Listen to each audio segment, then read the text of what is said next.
यही है सच्चाई हिंदुस्तान के हर कॉमन मैन की, जो कर्ज के तले दबा जा रहा है, दबा जा रहा है। जी यही सच्चाई है। लाखों करोड़ों कॉमन मैन जो कर्ज के तले दब चुके हैं, उसमें से बहुत से लोगों के सामने बोल लेते हैं, चीख लेते हैं, चिल्ला लेते हैं, और बहुत से लोग अंदर ही अंदर खत्म हो जाते हैं। मैं सिर्फ हिंदुस्तान की बात नहीं कर रहा हूं, ग्लोबल लेवल पे डेट यानी कि कर्जा एक साइलेंट किलर बन चुका है, कॉमन मैन की जिंदगी खराब कर रहा है। दोस्तों, ये एक ऐसी दीमक है जो हमारी जनरेशन को खाती जा रही है।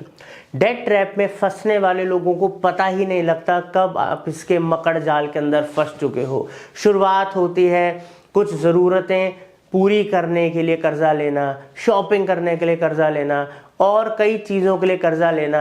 लुभावने एड्स दिखाए जाते हैं, हम लोगों को आकर्षित करा जाता है, और हमें ये समझ ही नहीं आता कि कौन सा लोन लेना सही है, कौन सा क्रेडिट कार्ड चूज़ करना सही है। बस हम जो लोग कर रहे हैं करते जा रहे हैं, और इसी मकड़ जाल में फंसते जा रहे हैं। पूरी उम्र निकल जाती है EMI भरते भरते। मैं आपके संग एक छोटा सा फैक्ट शेयर कर रहा हूँ, एक स्टैट शेयर कर रहा हूँ। यहाँ पर आप देख सकते हैं कि कितना बड़ा रेशो है जो लोग डेट के चक्कर में, बैंकरप्सी के चक्कर में अपनी जान दे रहे हैं हर साल। चलिए तो इस वीडियो में आगे बढ़ते हैं। आज का वीडियो इस मकसद से बनाया गया है कि क्यों लोग इस दलदल के अंदर फंसते हैं, और किस तरीके से, वो कौन सी रेमेडीज हैं, वो कौन से तरीके हैं जो आज मैं आपको बताने जा रहा हूँ, शेयर करने जा रहा हूँ, जिनसे कि आप इस डेट ट्रैप से बाहर आ सकते हैं। ये वीडियो बेहद इंपॉर्टेंट है, और आपके सामने एक लाइव केस स्टडी खड़ा है। दोस्तों, आज लोग मेरे को जानते होंगे हितेश सर के नाम से, या जो भी मैंने कमाया वो एक अच्छा पहलू है, मगर मैं बात कर रहा हूँ सिर्फ 4-5 साल पहले की, जब मैं भी इस तरीके के एक डेट ट्रैप में फंसा हुआ था। विश्वास मानिएगा, एक भी शब्द झूठ नहीं बोल रहा हूँ। क्रेडिट कार्ड के ही 4 से 5 लाख रुपए मेरे ऊपर लोन चढ़ा हुआ था। महीने के 22,000 रुपये भरा करता था। ये मत समझना कि मैं उसका कोई कर्जा उतार रहा हूँ। 22,000 रुपये महीने पेनल्टीज, लेट फीस के अंदर जाता था। 22,000 रुपये महीने, जब मेरी इनकम कुछ नहीं थी, मैं अपने प्रोफेशनल करियर के बहुत ही लोएस्ट पायदान के ऊपर था। लोन और उसकी किस्तें अलग थीं, मगर आज मैं डेट फ्री हूँ। अच्छा खासा मेरे इनकम है, मेरे मल्टीपल बिजनेसेस हैं। दोस्तों, आज वही सब चीज़ें आपके संग शेयर करने जा रहा हूँ। मेरे दोस्त जो अब तक इस डेट ट्रैप में फंसे नहीं हैं बट फंस सकते हैं, उनके लिए भी ये वीडियो है, और उन लोगों के लिए तो है ही दोस्तों जो डेट ट्रैप में फंस चुके हैं, कर्जे की दुनिया में फंस चुके हैं, समझ नहीं आ रहा निकले कैसे बाहर। सबसे पहले हम समझेंगे व्हाट इज डेट। ठीक है, क्या है भैया ये डेट? जब हम किसी से पैसा उधार लेते हैं, अब वो बैंक से हो, क्रेडिट कार्ड से हो, या किसी प्राइवेट फाइनेंस कंपनी से हो, किसी इंडिविजुअल से हो, कैसे भी हो, अब कोई भी जब हमें पैसा उधार दे रहा है तो फ्री में तो नहीं दे रहा है, सबके अपने अपने चार्जेस हैं। ठीक है, और ना देने पे जो हमारे ऊपर पेनल्टीज वगैरह लगती हैं वो बिल्कुल अलग है। तो दोस्तों, डेट है, जो डेट है वो बेसिकली कर्जा है जो किसी से भी लिया जाता है, उसके बदले में हम कुछ इंटरेस्ट देते हैं। चलिए, इससे रिलेटेड एक छोटा सा हम फैक्ट देख लेते हैं, स्टैट देख लेते हैं। 2023 में हाउस होल्ड डेट हमारे GDP का 14.68% था, जो कि बड़ा है प्रीवियस ईयर के मुकाबले, जो कि था 14.26%। ये सिर्फ एक नंबर नहीं है, ये हमारे फाइनेंशियल हेल्थ के ऊपर बहुत भयंकर असर डालता है। ये हमारे रोज़मर्रा के खर्चे, हमारी सेविंग्स, हमारे बजट्स, हमारी फैमिली, हमारा स्ट्रेस, हर चीज़ के ऊपर ये एक तरीके से बोझ डालता है। दोस्तों, आप सोचो, आपने अपने कंधे पे 15-15 किलो की बोरी रख ली है, इतना बर्डन लेकर आप कितना आगे चल पाओगे? दूसरी जो मैं बात करने जा रहा हूँ, why people fall into debt. ठीक है दोस्तों, इसका जवाब जानेंगे, क्यों लोग कर्जे में आ जाते हैं। तो कोई भी जानबूझ के इस कर्जे के दलदल में नहीं आता, हमेशा कोई ऐसी सिचुएशन क्रिएट होती है, या तो अचानक से आएगी या आपने खुद ने क्रिएट करी है, जिस वजह से आप इस कर्जे के दलदल में पहुंचते हो। आइए उसमें से जो प्रमुख कारण है उनके बारे में सबसे पहले जान लेते हैं। तो सबसे पहले जो हम बात करेंगे, हम करेंगे मेडिकल इमरजेंसी की। ठीक है दोस्तों, अगर आपने कोई भी मेडिकल इंश्योरेंस नहीं ले रखा या हेल्थ इंश्योरेंस नहीं ले रखा, आपने कोई प्लानिंग ही नहीं कर रखी, या इतनी बड़ी कोई मेडिकल इमरजेंसी आ गई कि आपको पता ही नहीं था ऐसा हो जाएगा, तो आपको ना चाहते हुए भी वो कर्जा लेना पड़ेगा। तो पहली सिचुएशन तो ये है, किसी के संग भी हो सकती है। Second, educational loan. आज के डेट में हर कोई अपने परिवार के बच्चों को अच्छी शिक्षा देना चाहता है, उनके अच्छे भविष्य के लिए, अपने घर के अच्छे भविष्य के लिए। उसके लिए आज की डेट में एजुकेशन, हम सबको पता है एक अच्छी एजुकेशन कितनी एक्सपेंसिव हो चुकी है और कंपटीशन कितना है। तो ये जो लोन है घर के और बच्चों के अच्छे भविष्य के लिए लोग लेते हैं। तीसरा, अनप्लैन्ड परचेजेस। दोस्तों इससे मेरा मतलब है, कई बार क्या होता है कि इंसान अपने घर की, अपने ऑफिस की तरक्की या खुशियों के लिए कुछ ऐसी चीज़ें खरीदता है जो उसकी प्लानिंग में नहीं थी, ना उसका फाइनेंस अलाउ करता, बट उसको लेनी पड़ती है। कई बार सिचुएशंस ऐसी हो जाती हैं, या कई बार लोग शोशाबाजी के अंदर आके, ठीक है, बाइकें, गाड़ियाँ या और बहुत सारी चीज़ें, पार्टी या घूमने फिरने के लिए लोन या कर्जा ले लेते हैं। तो ये हमारे अनप्लैन्ड परचेजेस के अंदर आता है, क्योंकि हमने बजटिंग तो कभी की नहीं। ठीक है, और fourth, last but not the least, credit card. तो क्रेडिट कार्ड्स ने हम लोगों की सोचने समझने की शक्ति को ख़त्म कर दिया है। हमारे हाथ में अगर क्रेडिट कार्ड है और हमें लिमिट मिली हुई है 2 लाख रुपए, तो हम लोग ये सोचते हैं कि भाई अब ये 2 लाख रुपए हमारे हैं, और हम किसी मोमेंट पे या अलग अलग मोमेंट्स पे उस पैसे को ऐसे यूज़ करते हैं कि जैसे वापस तो देना ही नहीं है। आगे बढ़ने से पहले आपको 2 इंपॉर्टेंट वीडियो बताऊंगा हमारे चैनल के। आप सबको पता है मनी फंडास की टीम का एक ही मकसद है कि हम अपने इंडिया के लोगों को फाइनेंशियली लिटरेट करें, उनके पास भी फाइनेंशियल एजुकेशन हो, ताकि वो स्मार्ट डिसीजंस ले सकें, अपने फ्यूचर को फाइनेंशियली फ्री कर सकें। तो दोस्तों जब हम क्रेडिट कार्ड और लोन्स की बात कर रहे हैं, तो ये 2 वीडियो जो आपको दिख रहे हैं हमने बनाया था। ठीक है, लोन लेके लोग अमीर कैसे बनते हैं, मतलब गुड लोन और बैड लोन होता है। तो ये वीडियो का लिंक भी डिस्क्रिप्शन में दे रहा हूँ। और क्रेडिट कार्ड के ऊपर हमने वीडियो बनाई कि जैसे मैंने पहले क्रेडिट कार्ड से कितना नुकसान करा था, बट अब मैं क्रेडिट कार्ड से कमाता हूँ। स्मार्ट लोग क्रेडिट कार्ड का यूज़ करके पैसा बचाते भी हैं और कमाते भी हैं। तो दोस्तों ये दोनों वीडियो के लिंक डिस्क्रिप्शन में दे रहा हूँ, ज़रूर देख लीजिएगा, ताकि आप लोन से भी मत डरो, क्रेडिट कार्ड से भी मत डरो, सिर्फ स्मार्ट बनो कि दोनों का यूज़ करना कैसे है अपने फ़ायदे के लिए। एक स्टडी के मुताबिक 60% या उससे ज़्यादा लोग कहते हैं कि उनको अपने खर्चे कंट्रोल करने में दिक्कत होती है, और यही वो लोग हैं जो सबसे ज़्यादा डेट ट्रैप के अंदर फंसते हैं, और इसमें से कितने लोग कभी बाहर ही नहीं आ पाते। अब हम बात करेंगे इम्पैक्ट ऑफ डेट, कर्जे का हमारी ज़िंदगी पे क्या असर होता है। हम सबको पता है अगर हमारे ऊपर कर्जा होगा तो हम सबसे पहले स्ट्रेस में आएंगे, और हो सकता है कंडीशन ख़राब होती रहे तो हम डिप्रेशन में भी जा सकते हैं। मेंटल इश्यूज हो सकते हैं, इरिटेशन और कई सारी चीज़ें हमको घेर के रख सकती हैं। रिलेशनशिप इश्यूज तो होते ही हैं, चाहे मियाँ बीवी में आ जाए, चाहे परिवार में आ जाए, चाहे बॉयफ्रेंड गर्लफ्रेंड में आ जाए, चाहे ऑफिस के अंदर रिलेशनशिप आपके कुलीग्स या बॉस के संग खराब हो जाए। तो रिलेशनशिप इश्यूज 100% इम्पैक्ट डालेगा ही डालेगा। तो जब आपके संग ये सारी प्रॉब्लम्स हो रही हैं, तो दोस्तों एंगर इश्यूज जो हैं वो तो होने ही होने हैं। ठीक है, फ्रस्ट्रेट रहना, गुस्से में रहना, लड़ाई झगड़ा हो जाना, ये कोई बड़ी बात नहीं है। अब तक इस वीडियो के अंदर हमने समझा डेट क्या होता है, क्यों लोग इसके अंदर फंसते हैं। अब मेन मुद्दे की बात होगी कि कैसे इससे बाहर आया जाए। तो सबसे पहले पॉइंट, सबसे इंपॉर्टेंट पॉइंट के बारे में बात करते हैं कि जिसके बिना कुछ हो ही नहीं सकता, वो है दोस्तों क्रिएट अ बजट। और किसी का भी बजट सेम नहीं हो सकता, सेम तरीके से सबका बजट नहीं बन सकता।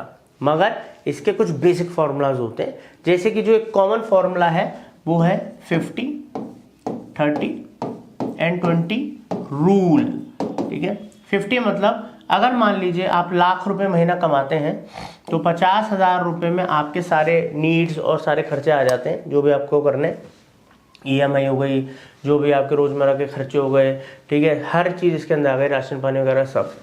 और जो 30% आपका जो मान अगर लाख रुपए है तो 30,000 रुपये जो होंगे वो आपके बॉन्ड्स के होंगे, मतलब आपको कोई मोबाइल खरीदना है, ठीक है, कुछ आपको घूमने जाना है, जो भी आपके बॉन्ड्स हैं वो आप 30% के अंदर पूरी करेंगे।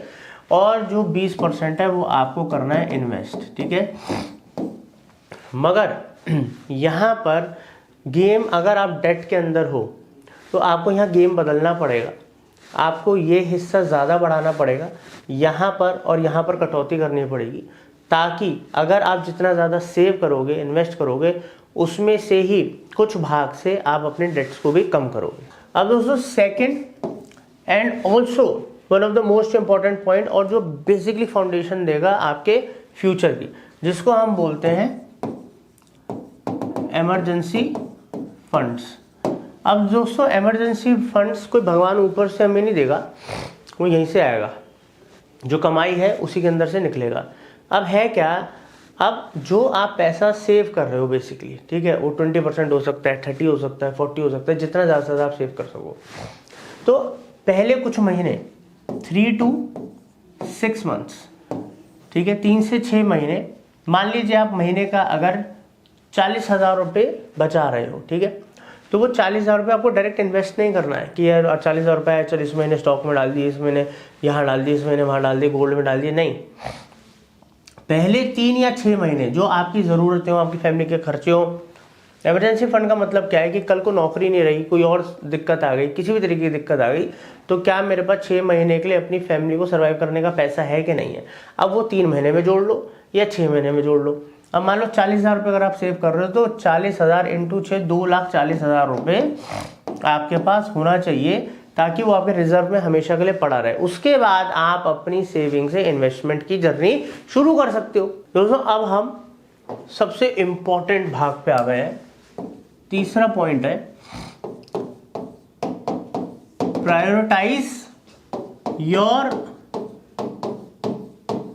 डेट। ठीक है, इसका मतलब क्या है, मैं अपना एग्जाम्पल ले लेता हूं, ठीक है, किसी का एग्जाम्पल तो लेना ही है।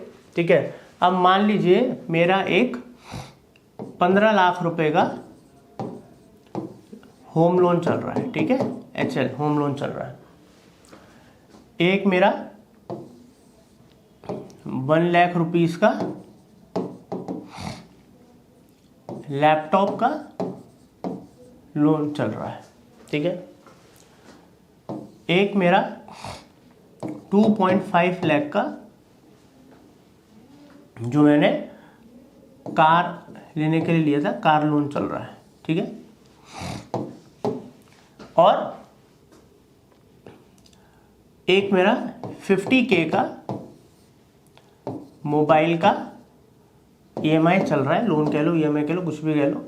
और एक मेरा क्रेडिट कार्ड का आप मान लीजिए लगभग 1.5 लाख का बिल पेंडिंग है, ड्यू है, ठीक है। अब ये मैं कोई बहुत अनोखी बात तो कर नहीं रहा हूँ, ये तो वो बात कर रहा हूँ जो मेरे ख्याल से हर दूसरे तीसरे इंसान के संग यही चल रहा है आजकल। कार लेनी है तो लोन चल ही रहा होगा, घर लिया होगा तो लोन चल ही रहा होगा, लैपटॉप, मोबाइल या क्रेडिट कार्ड से कुछ शॉपिंग करी होगी। मैंने कोई फालतू की चीज़ नहीं ली अभी तक। अभी मैंने ना मेडिकल डाला, ना एजुकेशन डाला, लोगों के और भी ज़्यादा हो सकते हैं। अब यहाँ पर प्रायोरिटाइज का मतलब क्या है कि आपको इन सब लोन्स में से ये देखना पड़ेगा कि भाई मैं, ऐसा नहीं है आप अगर आप ये सोचोगे कि मेरे पास एक वक्त में एक ऐसा पैसा आएगा, इतना पैसा आएगा कि मैं सारा कर्जा एक साथ चुका दूंगा, तो शायद कितने लोगों की ज़िंदगी में वो वक्त नहीं आता और वो यही सोचते रह जाते हैं और ये कर्जे बढ़ते जाते हैं। क्यों? प्रॉब्लम्स, स्ट्रगल, ये सब कभी रुकने वाली हैं, इमरजेंसीज कभी रुकने वाली हैं, मगर अगर वो और आ गई और तब तक आपके जो डेट हैं वो कम नहीं हुए या ख़त्म नहीं हुए, तो आप उस मकर चाल में डबल फंसोगे। समझ रहे हो, डबल फंसोगे। तो यहाँ पर आपको लोमड़ी का दिमाग रखना है, लोमड़ी का। आपको क्या करना है कि भाई इस समय मेरे पास 1 2 3 4 और 5 लोन है। यहाँ पर जो सबसे छोटा लोन है, मान लीजिए 50,000 का लोन है, तो आप अपने मल्टीपल गोल्स बना लो कि भाई 50,000 वाला लोन 2 महीने या 3 महीने में मैं पूरा पे करके ख़त्म करूँगा। क्या होता है दोस्तों, जब हमें मल्टीपल हमारे गोल्स होते हैं, या आप इसको अपनी प्रॉब्लम्स कह लो, या उन प्रॉब्लम्स को आपने गोल बना दिया कि एक गोल अचीव करूँगा तो एक प्रॉब्लम टर्मिनेट होगी, तो यहाँ पर जितना जल्दी आप अपनी प्रॉब्लम्स को टर्मिनेट करोगे, अपने गोल्स को अचीव करोगे, उतना ही सेल्फ कॉन्फिडेंस आपके अंदर आएगा और आप में फाइनेंशियल मैनेजमेंट की काफ़ी ज़्यादा समझ बढ़ेगी। अब यहाँ पर ऐसा नहीं है कि हमेशा सबसे पहले छोटा वाला लोन ही करना है। ये एक मैं आपको बात बता रहा हूँ। अब मान लो कि 50,000 वाला लोन जो आप मैंने पहले नहीं करना, मेरे को करना है सबसे पहले क्रेडिट कार्ड वाला 1.5 लाख का लोन। मैं क्यों कह रहा हूँ कि भाई सबसे ज़्यादा जो इंटरेस्ट जा रहा है 36%, 40% और पेनल्टियाँ लग रही हैं उस पर जा रही हैं। तो मेरा टारगेट बन गया भाई अगले 4 महीनों के अंदर पहले मैं 1.5 लाख चुकाऊंगा। इससे क्या होगा, मेरा बहुत मेंटल प्रेशर कम होगा, क्योंकि सबसे ज़्यादा इंटरेस्ट यहाँ जा रहा था और 1.5 लाख रुपए भी कोई छोटा अमाउंट नहीं, तो मैं पहले इसको चुकाता हूँ। उसके बाद मैं सेकंड टारगेट ले लूँगा। उसके बाद इनमें से मैं जो मान लो मैं लैपटॉप का ले लूँगा, फिर कार लोन पे कम इंटरेस्ट होता है, फिर मैं उसका ले लूँगा। ऐसे करके धीरे धीरे सबसे कम होम लोन का होता है और उसमें आपको टैक्स बेनिफिट भी काफ़ी मिल जाते हैं। तो इसलिए एंड में आप कार और होम कर सकते हो, बाकी के आप पहले करो क्योंकि उन पर इंटरेस्ट भी ज़्यादा जाता है। और को लॉजिकली अगर देखा जाए यही तरीका होना चाहिए लोन को ख़त्म करने का। क्योंकि दोस्तों अगर आप इस ट्रैप को ख़त्म करना चाहते हो तो ये आपकी रिस्पॉन्सिबिलिटी है। आपको अपने खर्चों को कम करके, अपनी वांट्स को कम करके पहले डेब्ट्स ख़त्म करने पड़ेंगे, ताकि आप अपनी फाइनेंशियल इन्वेस्टमेंट की जो जर्नी है उसको बेटर कर पाओ, फाइनेंशियल फ्रीडम को अचीव कर पाओ। और वो तभी होगा क्योंकि इस समय तक तो सारी की सारी सेविंग जा रही है चुकाने में, ना के बराबर हम इन्वेस्ट कर पा रहे हैं। जब ये सब चुक जाएगा तो मैक्सिमम पैसा जो हमारे हाथ में आएगा वो तो इन्वेस्ट होगा। इन्वेस्ट होगा तो फ्यूचर सेफ होगा, सिक्योर होगा और आप भी फाइनेंशियल फ्रीडम की जर्नी को अचीव कर पाओगे। फोर्थ है दोस्तों, इंक्रीज योर इनकम। अब देखो, ये चीज़ दोनों चीज़ों में आपको फ़ायदा देगी। पहला फ़ायदा कि अगर मेरी इनकम बढ़ेगी तो आप एक्सपेंस मत बढ़ाना, उससे जल्द से जल्द ज़्यादा से ज़्यादा आपके लोन चुकेंगे। और अगर इनकम बढ़ेगी तो उससे क्या होगा कि आपकी सेविंग का जो पोर्शन है वो भी बढ़ेगा। मगर दोस्तों इनकम बढ़ेगी कैसे? जो आप जॉब कर रहे हो या जो बिजनेस कर रहे हो वो करो, मगर उसके साथ आप अगर मान लीजिए जॉब करते हैं तो आप कोई पार्ट टाइम उसके संग काम शुरू कर सकते हैं। ठीक है, आप फ्रीलांसिंग कर सकते हैं, आप कोई नई स्किल सीख सकते हैं, लाइक डिजिटल मार्केटिंग आजकल चल रहा है, आर्टिफिशियल इंटेलिजेंस चल रहा है। आप वो या कोई भी स्किल जो आपको लगता है आपके बिजनेस से आपके फ्यूचर के लिए बेटर है, आपको सीखनी है, वो स्किल ज़रूर सीखो। कोई भी एकदम से आपको फ्रीलांसिंग या पार्ट टाइम के लिए पैसा नहीं दे देगा। आपके पास कोई हुनर तो होगा जिसके लिए आपको पैसा मिलेगा। तो लर्न करना शुरू करो, उससे अपनी इनकम बढ़ाओ, चाहे पार्ट टाइम बढ़ाओ, चाहे ऑलरेडी जो काम कर रहे हो उसको ग्रो करके बढ़ाओ, बट इनकम तो भाई बढ़ानी पड़ेगी। अब दोस्तों हम last but not the least professional help. Professional help मैं क्यों बोल रहा हूँ? कई बारी लोग खुद से फाइनेंशियल डिसीजंस नहीं ले पाते, वो हेजिटेट करते हैं या वो इतने ज़्यादा परेशान हो चुके होते हैं कि उनसे हो नहीं पाता।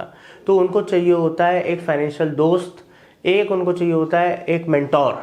तो उसके लिए आप सेबी रजिस्टर्ड फाइनेंशियल एडवाइजर्स या इस तरीके की लीगल कंपनीज या प्रोफेशनल्स की हेल्प ले सकते हैं, गाइडेंस ले सकते हैं। दोस्तों, लोगों को लगता है कि ये सब करने के लिए क्या फ़ीस देनी, क्यों ये सब करना, मगर वो फीस और इन सब चीज़ों से जो हम डरते हैं और हम लॉन्ग टर्म का नहीं सोचते, यही हमारे लॉस का कारण है। अगर आप किसी प्रोफेशनल की मदद ले लोगे, वो आपको इस ट्रैप से बाहर निकाल देगा, तो दोस्तों कहने को तो भगवान हो गया। दोस्तों, उम्मीद करता हूं कि इस वीडियो ने कहीं ना कहीं आपकी अवेयरनेस को बढ़ाया होगा, आपको कहीं ना कहीं रिलेट करा होगा आपकी किसी प्रॉब्लम से। अगर आप में से मेरा कोई भाई या बहन इस प्रॉब्लम से गुजर रहे हैं तो कमेंट सेक्शन में बताएं, या किस कोई डेप्थ में था और अब वो बाहर आ चुका है तो वो भी मेरे को कमेंट में बता सकते हैं, अपनी चीज़ें शेयर कर सकते हैं। और प्लीज़ चैनल को सब्सक्राइब कीजिए, बेल आइकन दबाइए, ताकि आप भी अपने आप को फाइनेंशियल एजुकेट करें रेगुलरली।